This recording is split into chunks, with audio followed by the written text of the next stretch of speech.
श्री दुर्गा सप्तशती पाठ अध्याय 5। या देवी सर्वभूतेषु बुद्धि रूपेण संस्थिता नमस्तस्यै नमस्तस्यै नमस्तस्यै नमो नमः। इस अध्याय में देवताओं द्वारा देवी की स्तुति, चंडमुंड के मुख से अंबिका के रूप की प्रशंसा सुनकर शुंभ का उनके पास दूध भेजना और दूध का निराश लौटने का वर्णन किया गया है। ऋषि कहते हैं, पूर्व काल में शुंभ और निशुंभ नामक असुरों ने अपने बल के घमंड में आकर शचीपति इंद्र के हाथ से तीनों लोकों का राज और यज्ञ भाग छीन लिए। वे ही दोनों सूर्य, चंद्रमा, कुबेर, यम और वरुण के अधिकार का भी उपयोग करने लगे। वायु और अग्नि का कार्य भी वे ही करने लगे। उन दोनों ने सब देवताओं को अपमानित, राज्यभ्रष्ट, पराजित तथा अधिकारहीन करके स्वर्ग से निकाल दिया। उन दोनों महान असुरों से तिरस्कृत देवताओं ने अपराजिता देवी का स्मरण किया और सोचा, जगदम्बा ने हम लोगों को वर दिया था कि आपत्ति काल में स्मरण करने पर मैं तुम्हारी सब आपत्तियों का तत्काल नाश कर दूंगी। यह सोचकर देवता गिरिराज हिमालय पर गए और वहां भगवती विष्णु माया की स्तुति करने लगे। देवता बोले, देवी को नमस्कार है, महादेवी शिवा को सर्वदा नमस्कार है, प्रकृति एवं भद्रा को प्रणाम है। हम लोग नियम पूर्वक जगदम्बा को नमस्कार करते हैं। रौद्रा को नमस्कार है, नित्या, गौरी एवं धात्री को बारंबार नमस्कार है। ज्योत्सनामयी, चंद्ररूपिणी एवं सुख स्वरूपा देवी को सतत प्रणाम है। शरणागतों का कल्याण करने वाली वृद्धि एवं सिद्ध रूपा देवी को हम बारंबार नमस्कार करते हैं। नैऋति अर्थात राक्षसों की लक्ष्मी, राजाओं की लक्ष्मी तथा शर्वाणी शिव पत्नी स्वरूपा आप जगदम्बा को बारंबार नमस्कार है। दुर्गा, दुर्गपारा यानी कि दुर्गम संकट से पार उतारने वाली, सारा, सबकी सारभूता, सर्व कारिणी, ख्याति, कृष्णा और धूम्रा देवी को सर्वदा नमस्कार है। अत्यंत सौम्य तथा अत्यंत रौद्र रूपा देवी को हम नमस्कार करते हैं। उन्हें हमारा बारंबार प्रणाम है। जगत की आधारभूता कृति देवी को बारंबार नमस्कार है। जो देवी सब प्राणियों में विष्णु माया के नाम से कही जाती हैं, उनको नमस्कार, उनको नमस्कार, उनको बारंबार नमस्कार है। जो देवी सब प्राणियों में चेतना कहलाती है, उनको नमस्कार, उनको नमस्कार, उनको बारंबार नमस्कार है। जो देवी सब प्राणियों में बुद्धि रूप से स्थित है, उनको नमस्कार, उनको नमस्कार, उनको बारंबार नमस्कार है। जो देवी सब प्राणियों में निद्रा रूप से स्थित हैं, उनको नमस्कार, उनको नमस्कार, उनको बारंबार नमस्कार है। जो देवी सब प्राणियों में शुदा रूप से स्थित हैं, उनको नमस्कार, उनको नमस्कार, उनको बारंबार नमस्कार है। जो देवी सब प्राणियों में छाया रूप से स्थित हैं, उनको नमस्कार, उनको नमस्कार, उनको बारंबार नमस्कार है। जो देवी सब प्राणियों में शक्ति रूप से स्थित हैं, उनको नमस्कार, उनको नमस्कार, उनको बारंबार नमस्कार है। जो देवी सब प्राणियों में तृष्णा रूप में स्थित हैं, उनको नमस्कार, उनको नमस्कार, उनको बारंबार नमस्कार है। जो देवी सब प्राणियों में शांति यानी क्षमा रूप में स्थित हैं, उनको नमस्कार, उनको नमस्कार, उनको बारंबार नमस्कार है। जो देवी सब प्राणियों में जाति रूप से स्थित हैं, उनको नमस्कार, उनको नमस्कार, उनको बारंबार नमस्कार है। जो देवी सब प्राणियों में लज्जा रूप से स्थित है, उनको नमस्कार, उनको नमस्कार, उनको बारंबार नमस्कार है। जो देवी सब प्राणियों में शांति रूप से स्थित हैं, उनको नमस्कार, उनको नमस्कार, उनको बारंबार नमस्कार है। जो देवी सब प्राणियों में श्रद्धा रूप से स्थित है, उनको नमस्कार, उनको नमस्कार, उनको बारंबार नमस्कार है। जो देवी सब प्राणियों में कांति रूप से स्थित है, उनको नमस्कार, उनको नमस्कार, उनको बारंबार नमस्कार है। जो देवी सब प्राणियों में लक्ष्मी रूप से स्थित हैं, उनको नमस्कार, उनको नमस्कार, उनको बारंबार नमस्कार है। जो देवी सब प्राणियों में वृत्ति रूप से स्थित है, उनको नमस्कार, उनको नमस्कार, उनको बारंबार नमस्कार है। जो देवी सब प्राणियों में स्मृति रूप से स्थित है, उनको नमस्कार, उनको नमस्कार, उनको बारंबार नमस्कार है। जो देवी सब प्राणियों में दया रूप से स्थित है, उनको नमस्कार, उनको नमस्कार, उनको बारंबार नमस्कार है। जो देवी सब प्राणियों में तुष्टि रूप से स्थित है, उनको नमस्कार, उनको नमस्कार, उनको बारंबार नमस्कार है। जो देवी सब प्राणियों में माता रूप से स्थित हैं, उनको नमस्कार, उनको नमस्कार, उनको बारंबार नमस्कार है। जो देवी सब प्राणियों में भ्रांति रूप से स्थित है, उनको नमस्कार, उनको नमस्कार, उनको बारंबार नमस्कार है। जो जीवों के इंद्रिय वर्ग की अधिष्ठात्री देवी एवं सब प्राणियों में सदा व्याप्त रहने वाली हैं, उन व्याप्ति देवी को बारंबार नमस्कार है। जो देवी चैतन्य रूप से इस संपूर्ण जगत को व्याप्त करके स्थित हैं, उनको नमस्कार, उनको नमस्कार, उनको बारंबार नमस्कार है। पूर्व काल में अपने अभिष्ट की प्राप्ति होने से देवताओं ने जिनकी स्तुति की तथा देवराज इंद्र ने बहुत दिनों तक जिनका सेवन किया, वह कल्याण की साधन भूता ईश्वरी हमारा कल्याण और मंगल करे तथा सारी आपत्तियों का नाश कर डाले। उदंड दैत्यों से सताए हुए हम सभी देवता जिन परमेश्वरी को इस समय नमस्कार करते हैं तथा जो भक्ति से विनम्र पुरुषों द्वारा स्मरण किए जाने पर तत्काल ही संपूर्ण विपत्तियों का नाश कर देती हैं, वे जगदम्बा हमारा संकट दूर करें। ऋषि कहते हैं, राजन, इस प्रकार जब देवता स्तुति कर रहे थे, उस समय पार्वती देवी गंगा जी के जल में स्नान करने के लिए वहां आई। उन सुंदर भवों वाली भगवती ने देवताओं से पूछा, आप लोग यहाँ किसकी स्तुति करते हैं? तब उन्हीं के शरीर कोश से प्रकट हुई शिवा देवी बोली, शुंभ दैत्य से तिरस्कृत और युद्ध में निशुंभ से पराजित हो यहाँ एकत्रित हुए ये समस्त देवता यह मेरी ही स्तुति कर रहे हैं। पार्वती जी के शरीर कोश से अंबिका का प्रादुर्भाव हुआ था, इसलिए उनका शरीर काले रंग का हो गया। अतः वह हिमालय पर रहने वाली कालिका देवी के नाम से विख्यात हुई। तदंतर शुंभ निशुंभ के भृत्य चंडमुंड वहां आए और उन्होंने परम मनोहर रूप धारण करने वाली अंबिका देवी को देखा। फिर वे शुंभ के पास जाकर बोले, चंडमुंड बोले, महाराज, एक अत्यंत मनोहर स्त्री है जो अपनी दिव्य कांति से हिमालय को प्रकाशित कर रही है। वैसा उत्तम रूप कहीं किसी ने भी नहीं देखा होगा। असुरेश्वर, पता लगाइए वह देवी कौन है और उसे ले लीजिए। स्त्रियों में तो वह रत्न है, उसका प्रत्येक अंग बहुत ही सुंदर है तथा वे अपने श्री अंगों की प्रभा से संपूर्ण दिशाओं में प्रकाश फैला रही हैं। दैत्यराज, अभी वे हिमालय पर ही मौजूद हैं, आप उसे देख सकते हैं। प्रभु, तीनों लोकों में मणि, हाथी और घोड़े आदि जितने भी रत्न हैं, वे सब इस समय आपके घर में शोभा पाते हैं। हाथियों में रत्नभूत ऐरावत, यह पारिजात का वृक्ष और यह उच्च श्रवा घोड़ा, यह सब आपने इंद्र से ले लिया है। हंसों से जुता हुआ ये विमान भी आपके आंगन में शोभा पाता है। यह रत्नभूत अद्भुत विमान जो पहले ब्रह्मा जी के पास था, अब आपके यहाँ लाया गया है। यह महापद्म नामक निधि आप कुबेर से छीन लाए हैं। समुद्र ने भी आपको किंजलकनी नाम की माला भेंट की है, जो केसरों से सुशोभित है और जिसके कमल कभी कुमलाते नहीं हैं। सुवर्ण की वर्षा करने वाले वरुण का छत्र भी आपके घर में शोभा पाता है तथा ये श्रेष्ठ रथ जो पहले प्रजापति के अधिकार में था, अब आपके पास मौजूद है। दैत्येश्वर, मृत्यु की उत्क्रांतिदा नाम वाली शक्ति भी आपने छीन ली है तथा वरुण का पाश और समुद्र में होने वाले सब प्रकार के रत्न आपके भाई निशुंभ के अधिकार में हैं। अग्नि ने भी स्वतः शुद्ध किए हुए 2 वस्त्र आपकी सेवा में अर्पित किए हैं। दैत्यराज, इस प्रकार सभी रत्न आपने एकत्रित कर लिए हैं। फिर जो ये स्त्रियों में रत्न रूप कल्याणमयी देवी हैं, इसे आप क्यों नहीं अपने अधिकार में कर लेते हैं? ऋषि कहते हैं, चंडमुंड का ये वचन सुनकर शुंभ ने महादैत्य सुग्रीव को दूत बनाकर देवी के पास भेजा और कहा, तुम मेरी आज्ञा से उसके सामने ये बातें कहना और ऐसा उपाय करना जिससे प्रसन्न होकर वह शीघ्र ही यहाँ आ जाए। वह दूत पर्वत के अत्यंत रमणीय प्रदेश में जहाँ देवी मौजूद थी गया और मधुर वाणी में कोमल वचन बोला। दूत बोला, देवी, दैत्यराज शुंभ इस समय तीनों लोकों के परमेश्वर हैं। मैं उन्हीं का भेजा हुआ दूत हूँ और यहाँ तुम्हारे ही पास आया हूँ। उनकी आज्ञा सदा सब देवता एक स्वर से मानते हैं, कोई उसका उल्लंघन नहीं कर सकता।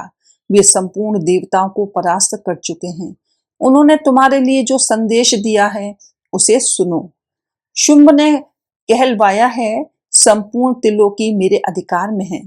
देवता भी मेरी आज्ञा के अधीन चलते हैं। संपूर्ण यज्ञों के भागों को मैं ही पृथक पृथक भोगता हूँ। तीनों लोकों में जितने श्रेष्ठ रत्न हैं वे सब मेरे अधिकार में हैं। देवराज इंद्र का वाहन ऐरावत, जो हाथियों में रत्न के समान है, मैंने छीन लिया है। क्षीर सागर का मंथन करने से जो अश्व रत्न उच्च श्रवा प्रकट हुआ था, उसे देवताओं ने मेरे पैरों पर पड़कर समर्पित किया है। सुंदरी, उनके सिवा और भी जितने रत्नभूत पदार्थ देवताओं, गंधर्वों और नागों के पास हैं, वे सब मेरे ही पास आ गए हैं। देवी, हम लोग तुम्हें संसार की स्त्रियों में रत्न मानते हैं, अतः तुम हमारे पास आ जाओ, क्योंकि रत्नों का उपभोग करने वाले हम ही हैं। चंचल कटाक्षों वाली सुंदरी, तुम मेरी या मेरे भाई महापराक्रमी निशुंभ की सेवा में आ जाओ, क्योंकि तुम रत्न स्वरूपा हो। मेरा वरण करने से तुम्हें तुलना रहित महान ऐश्वर्य की प्राप्ति होगी। अपनी बुद्धि से ये विचार कर तुम मेरी पत्नी बन जाओ। ऋषि कहते हैं, दूत के यूं कहने पर कल्याणमयी भगवती दुर्गा देवी, जो इस जगत को धारण करती हैं, मन ही मन गंभीर भाव से मुस्कुराई और इस प्रकार बोली। देवी ने कहा, दूत, तुमने सत्य कहा है, इसमें तनिक भी मिथ्या नहीं है। शुंभ तीनों लोकों का स्वामी है और निशुंभ भी उसी के समान पराक्रमी है, किंतु इस विषय में मैंने जो प्रतिज्ञा कर ली है उसे मिथ्या कैसे करूं? मैंने अपनी अल्प बुद्धि के कारण पहले से जो प्रतिज्ञा कर रखी है उसे सुनो। जो मुझे संग्राम में जीत लेगा, जो मेरे अभिमान को चूर्ण कर देगा तथा संसार में जो मेरे समान बलवान होगा, वही मेरा स्वामी होगा। इसलिए शुंभ अथवा महादैत्य निशुंभ स्वयं ही यहाँ पधारें और मुझे जीतकर शीघ्र ही मेरा पाणी ग्रहण कर लें। इसमें विलंब की क्या आवश्यकता है? दूत बोला, देवी, तुम घमंड से भरी हो, मेरे सामने ऐसी बातें ना करो। तीनों लोकों में ऐसा कौन सा पुरुष है जो शुंभ निशुंभ के सामने खड़ा हो सके? देवी, अन्य दैत्यों के सामने भी सारे देवता युद्ध में नहीं ठहर सकते, फिर तुम अकेली स्त्री होकर कैसे ठहर सकती हो? इंद्र आदि सब देवता भी युद्ध में खड़े नहीं हुए, उनके सामने तुम स्त्री होकर कैसे जाओगी? इसलिए तुम मेरे ही कहने से शुंभ निशुंभ के पास चली चलो। ऐसा करने से तुम्हारे गौरव की रक्षा होगी, अन्यथा जब वे केश पकड़कर घसीटेंगे तब तुम्हें अपनी प्रतिष्ठा खोकर जाना पड़ेगा। देवी ने कहा, तुम्हारा कहना ठीक है, शुंभ बलवान है और निशुंभ भी बड़े पराक्रमी हैं, किंतु क्या करूं? मैंने पहले बिना सोचे समझे प्रतिज्ञा कर ली है, अतः अब तुम जाओ। मैंने तुमसे जो कुछ कहा है वह सब दैत्यराज से आदर पूर्वक कहना, फिर वे जो उचित जान पड़े करें। इस प्रकार श्री मार्कंडेय पुराण में सावर्णिक मनवंतर की कथा के अंतर्गत देवी महात्म्य में देवी दूत संवाद नामक 5वां अध्याय पूरा हुआ। आइए अब श्रवण करते हैं श्री दुर्गा सप्तशती पाठ का अध्याय 6। इस अध्याय में धूम्रलोचन वध का वर्णन किया गया है। ऋषि कहते हैं, देवी का यह कथन सुनकर दूत को बड़ा अमर्ष हुआ और उसने दैत्यराज के पास जाकर सब समाचार विस्तार पूर्वक कह सुनाया। दूत के उस वचन को सुनकर दैत्यराज कुपित हो उठा और दैत्य सेनापति धूम्रलोचन से बोला, धूम्रलोचन, तुम शीघ्र अपनी सेना साथ लेकर जाओ और उस दुष्टा के केश पकड़कर घसीटते हुए उस बलपूर्वक यहाँ ले आओ। उसकी रक्षा करने के लिए यदि कोई दूसरा खड़ा हो तो वह देवता, यक्ष अथवा गंधर्व ही क्यों ना हो, उसे अवश्य मार डालना। ऋषि कहते हैं, शुंभ के इस प्रकार आज्ञा देने पर वह धूम्रलोचन दैत्य 60,000 असुरों की सेना को साथ लेकर वहां से तुरंत चल दिया। वहां पहुंचकर उसने हिमालय पर रहने वाली देवी को देखा और ललकार कर कहा, अरे तू शुंभ निशुंभ के पास चल। यदि इस समय प्रसन्नता पूर्वक मेरे स्वामी के समीप नहीं चलेगी तो मैं बलपूर्वक झोंटा पकड़कर घसीटते हुए तुझे ले चलूंगा। देवी बोली, तुम्हें दैत्यों के राजा ने भेजा है, तुम स्वयं भी बलवान हो और तुम्हारे साथ विशाल सेना भी है। ऐसी दशा में यदि मुझे बलपूर्वक ले चलोगे तो मैं तुम्हारा क्या कर सकती हूँ? ऋषि कहते हैं, देवी के यूं कहने पर असुर धूम्रलोचन उनकी ओर दौड़ा। तब अंबिका ने हुम शब्द के उच्चारण मात्र से उसे भस्म कर दिया। फिर तो क्रोध में भरी हुई दैत्यों की विशाल सेना और अंबिका ने एक दूसरे पर तीखे सायकों, शक्तियों तथा फरसों की वर्षा आरंभ की। इतने में ही देवी का वाहन सिंह क्रोध में भरकर भयंकर गर्जना करके गर्दन के बालों को हिलाता हुआ असुरों की सेना में कूद पड़ा। उसने कुछ दैत्यों को पंजों की मार से, कितनों को अपने जबड़ों से और कितने ही महादैत्यों को पटक कर ओट की दाढ़ों से घायल करके मार डाला।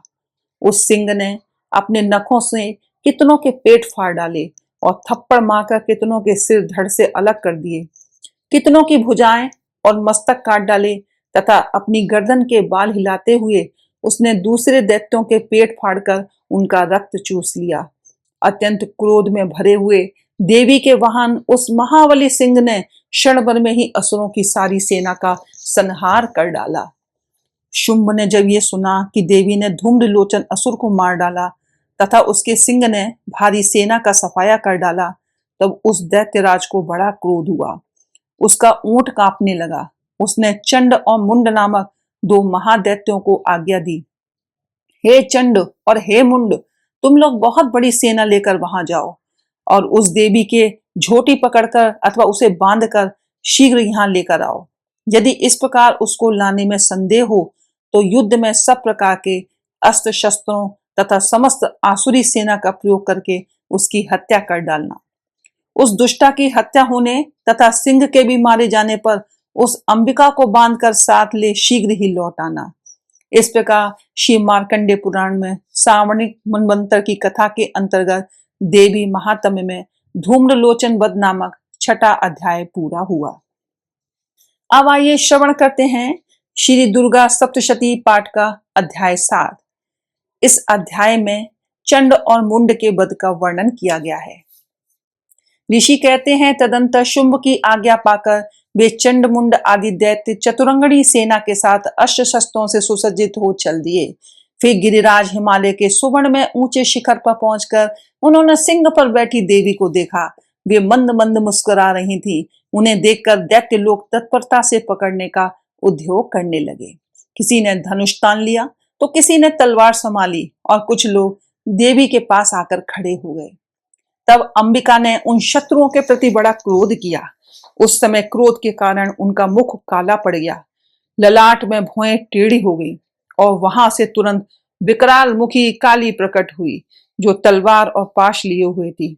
वे विचित्र खडांग धारण किए और चीते के चर्म की साड़ी पहने नर मुंडों की माला से विभूषित थी। उनके शरीर का मांस सूख गया था, केवल हड्डियों का ढांचा था, जिससे वे अत्यंत भयंकर जान पड़ती थी। उनका मुख बहुत विशाल था। जीभ लपलपाने के कारण वे और भी डरावनी प्रतीत होती थी। उनकी आंखें भीतर को धसी हुई और कुछ लाल थीं। वे अपनी भयंकर गर्जना से संपूर्ण दिशाओं को गुजार रही थीं। बड़े बड़े दैत्यों का वध करती हुई वे कालिका देवी बड़े वेग से दैत्यों की उस विशाल सेना पर टूट पड़ी और उन सबको भक्षण करने लगी। वे पार्श्व रक्षकों, अंकुशधारी महावतों, योद्धाओं और घंटा सहित कितने ही हाथियों को एक ही हाथ से पकड़कर मुंह में डाल लेती थी। घोड़े, रथ और सारथी के साथ रथी सैनिकों को मुंह में डालकर वे उन्हें बड़े भयानक रूप से चबा डालती थी। किसी के बाल पकड़ लेती, किसी का गला दबा देती, किसी को पैरों से कुचल डालती और किसी को छाती के धक्के से गिराकर मार डालती थी। वे असुरों के छोड़े हुए बड़े बड़े अस्त्र शस्त्र मुंह से पकड़ लेती और रोष में भरकर उनको दांतों से पीस डालती थी। काली ने बलवान एवं दुरात्मा दैत्यों की वह भारी सेना रोंद डाली, खा डाली और कितनों को मार भगाया। कोई तलवार के घाट उतारे गए, कोई खटांग से पीटे गए और कितने ही असुर दांतों के अग्रभाग से कुचले जाकर मृत्यु को प्राप्त हुए। इस प्रकार देवी ने असुरों की उस सारी सेना को क्षण भर में मार गिराया। यह देख चंड उन अत्यंत भयानक काली देवी की ओर दौड़ा तथा महादैत्य मुंड ने भी अत्यंत भयंकर बाणों की वर्षा से तथा हजारों बार चलाए हुए चक्रों से उन भयानक नेत्रों वाली देवी को आच्छादित कर दिया। वे अनेकों चक्र देवी के मुख में समाते हुए ऐसे जान पड़े मानो सूर्य के बहुत तेरे मंडल बादलों के उदर में प्रवेश कर रहे हों। तब भयंकर गर्जना करने वाली काली ने अत्यंत रोष में भरकर विकट अट्टहास किया। उस समय उनके विकराल वदन के भीतर कठिनता से देखे जा सकने वाले दांतों की प्रभा से वे अत्यंत उज्जवल दिखाई देती थी।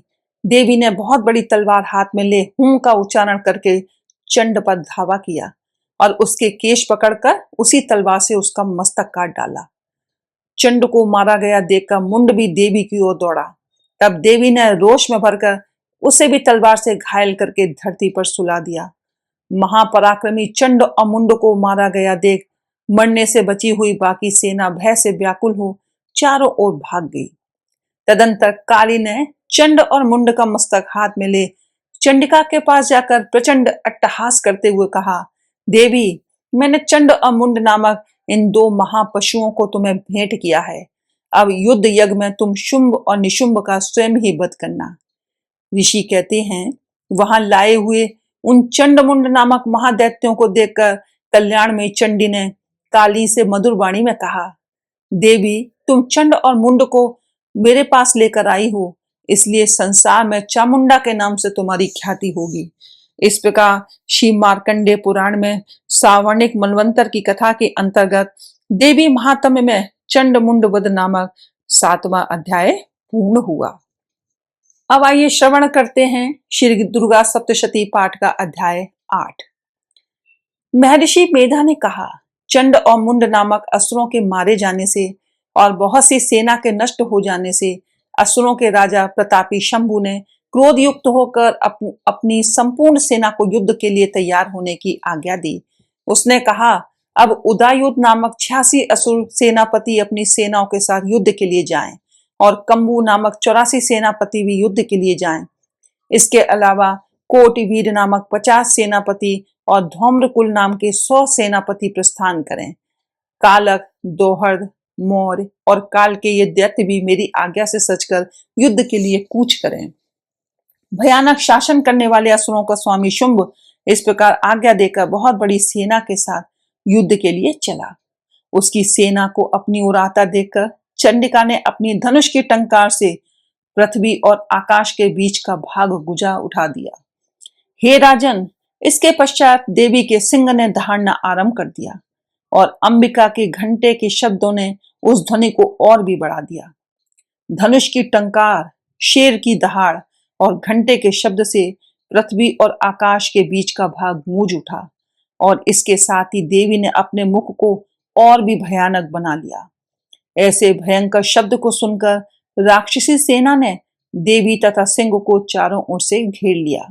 हे राजन, उस समय दैत्यों के नाश के लिए और देवताओं के हित के लिए ब्रह्मा, शिव, कार्तिकेय, विष्णु तथा इंद्र आदि देवों की शक्तियां जो अत्यंत पराक्रम और बल से संपन्न थीं, उनके शरीर से निकलकर उसी रूप में चंडिका देवी के पास गईं। जिस देवता का जैसा रूप था, जैसे आभूषण थे और जैसा वाहन था, वैसा ही रूप, आभूषण और वाहन लेकर उन देवताओं की शक्तियों दैत्यों से युद्ध करने के लिए आईं। हंस युक्त विमान में बैठकर और रुद्राक्ष की माला तथा कमंडल धारण करके ब्रह्मा जी की शक्ति आई। वृषभ पर सवार होकर, हाथ में त्रिशूल लेकर, महानाग का कंकड़ पहनकर और चंद्र रेखा से भूषित होकर भगवान शंकर की शक्ति माहेश्वरी आई।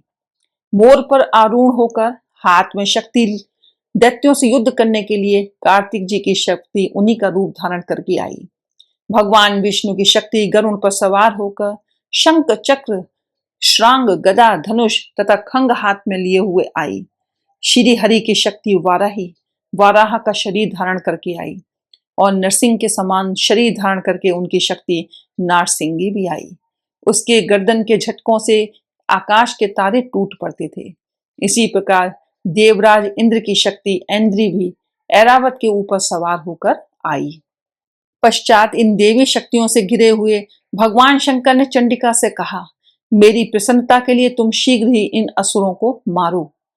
इसके पश्चात देवी के शरीर में से अत्यंत उग्र रूप वाली और सैकड़ों गीदड़ियों के समान आवाज करने वाली चंडिका शक्ति प्रकट हुई।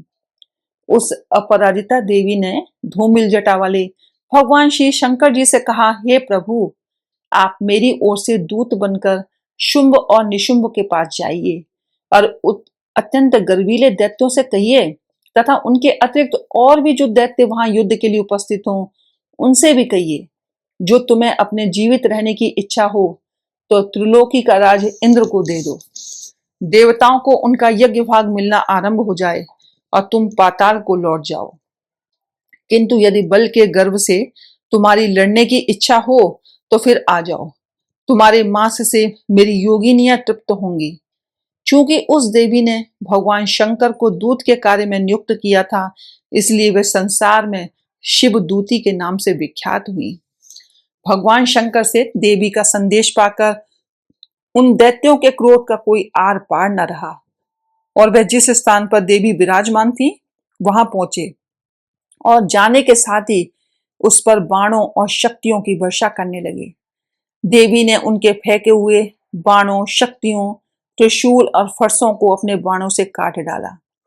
काली देवी उस देवी के साथ आगे खड़ी होकर शत्रुओं को त्रिशूल से विदीर्ण करने लगी और खटवांग से कुचलने लगी। ब्राह्मणी जिस तरफ दौड़ती थी उसी तरफ अपने कमंडलू का जल छिड़ककर दैत्यों के वीर्य व बल को नष्ट कर देती थी। इसी प्रकार माहेश्वरी त्रिशूल से, वैष्णवी चक्र से और अत्यंत कोप वाली कौमारी शक्ति द्वारा असुरों को मार रही थी। ऐन्द्री के बाजू के पहाड़ से सैकड़ों दैत्य रक्त की नदियां बहाते हुए पृथ्वी पर सो गए। वाराही ने कितने ही राक्षसों को अपनी थूथन द्वारा मृत्यु के घाट उतार दिया। दाणों के अग्रभाग से कितने ही राक्षसों की छाती को चीर डाला और चक्र की चोट से कितनों को ही विदीर्ण करके धरती पर डाल दिया। बड़े बड़े राक्षसों को नारसिंगी अपने नखों से विदीर्ण करके भक्षण कर रही थी और सिंहनाद से चारों दिशाओं को गुजाती हुई रणभूमि में विचर रही थी। शिवदूती के प्रचंड अट्टहास से कितने ही दैत्य भयभीत होकर पृथ्वी पर गिर पड़े और उनके गिरते ही वह उन्हें भक्षण कर गई। इस तरह क्रोध में भरे हुए मातृगणों द्वारा नाना प्रकार के उपायों से बड़े बड़े असुरों को मरते हुए देखकर राक्षसी सेना भाग खड़ी हुई। उनके भागते देखकर रक्तबीज नामक महापराक्रमी राक्षस क्रोध में भरकर युद्ध के लिए आगे बढ़ा। उसके शरीर से रक्त की बूंदें पृथ्वी पर गिरने लगी और जैसे ही गिरती थी तुरंत वैसा ही शरीर वाला तथा वैसा ही बलवान दैत्य पृथ्वी से उत्पन्न हो जाता था। रक्तबीज गदा हाथ में लेकर ऐन्द्री के साथ युद्ध करने लगा। जब ऐन्द्री शक्ति ने अपने वज्र से उसे मारा तो घायल होने के कारण उसके शरीर से बहुत सा रक्त बहने लगा और उसकी प्रत्येक बूंद से उसके समान ही बलवान तथा महापराक्रमी अनेकों दैत्य भयंकर रूप से प्रकट हो गए। वे सब के सब दैत्य बीज के समान ही बलवान तेज वाले थे। वे भी भयंकर अस्त्र शस्त्र लेकर देवियों के साथ लड़ने लगे। जब ऐन्द्री के वज्र प्रहार से उसके मस्तक पर चोट लगी और रक्त बहने लगा तो उसमें से हजारों ही पुरुष उत्पन्न हो गए। वैष्णवी ने चक्र से और ऐन्द्री ने गदा से रक्त बीज को चोट पहुंचाई। वैष्णवी के चक्र से घायल होने पर उसके शरीर से जो रक्त बहा उससे हजारों महाअसुर उत्पन्न हुए जिनके द्वारा ये जगत व्याप्त हो गया। कौमारी ने शक्ति से, वाराही ने खड्ग से और माहेश्वरी ने त्रिशूल से उसे घायल किया। इस प्रकार क्रोध में भरकर उस महादैत्य ने सब मातृ शक्तियों पर पृथक पृथक गदा से प्रहार किया। माताओं ने शक्ति तथा शूल इत्यादि से उसे बार बार घायल किया जिससे सैकड़ों महादैत्य उत्पन्न हुए और इस प्रकार रक्त बीज के रुधिर से उत्पन्न हुए असुरों से संपूर्ण जगत व्याप्त हो गया जिससे देवताओं को भय हुआ। देवताओं को भयभीत देखकर चंडिका ने काली से कहा, हे चामुंडे, अपने मुख को बड़ा करो और मेरे शस्त्रघात से उत्पन्न हुए रक्त बिंदुओं तथा रक्त बिंदुओं से उत्पन्न हुए महाअसुरों को तुम अपने इस मुख से भक्षण करती जाओ। इस प्रकार रक्त बिंदुओं से उत्पन्न हुए महादैत्यों को भक्षण करती हुई तुम रणभूमि में विचरो। इस प्रकार रक्त क्षीण होने से यह दैत्य नष्ट हो जाएगा। तुम्हारे भक्षण करने के कारण अन्य दैत्य नहीं होंगे। काली से इस प्रकार कहकर चंडिका देवी ने रक्त बीज पर अपने त्रिशूल से प्रहार किया। काली देवी ने अपने मुख में उसका रक्त ले लिया। तब उसने गदा से चंडिका पर प्रहार किया। प्रहार से चंडिका को तनिक भी कष्ट ना हुआ, किंतु रक्त बीज के शरीर से बहुत सा रक्त बहने लगा। लेकिन उसके गिरने के साथ ही काली ने उसे अपने मुख में ले लिया। काली के मुख में उस रक्त से जो असुर उत्पन्न हुए उन्हें उसने भक्षण कर लिया और रक्त को पीती गई। तदंतर देवी ने रक्त बीज को, जिसका खून काली ने पिया था, चंडिका ने उस दैत्य को वज्र, वाण, खड्ग तथा रिष्टि इत्यादि से मार डाला। हे राजन, अनेक प्रकार के शस्त्रों से मारा हुआ और खून से वंचित में महादैत्य रक्तबीज पृथ्वी पर गिर पड़ा। हे राजन, उसके गिरने से देवता अत्यंत प्रसन्न हुए और माताएं उन असुरों का रक्त पीने के पश्चात उद्यत होकर नृत्य करने लगी। इस प्रकार श्री मार्कंडेय पुराण में सावर्णिक मनवंतर की कथा के अंतर्गत देवी महात्म्य में रक्त बीज वध नामक 8वां अध्याय पूरा हुआ।